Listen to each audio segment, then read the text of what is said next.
9 నెలలు మోస్తుంది ఒక తల్లి బిడ్డని. అది ఎంతో ప్రయాసపడి కంటది పిల్లల్ని.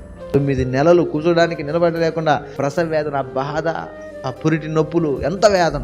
అందుకే ప్రతి తల్లికి బిడ్డ అంటే అంత మమకారం ఉంటుంది. అందుకే యేసయ్యకి కూడా ఎందుకు అంత ప్రేమ అంటే మన కోసం ఆ ప్రసవ వేదన పడ్డాడు ఆయన. మన కొరకు కలువరి శిలువలో ఆయన నలగొట్టబడ్డాడు.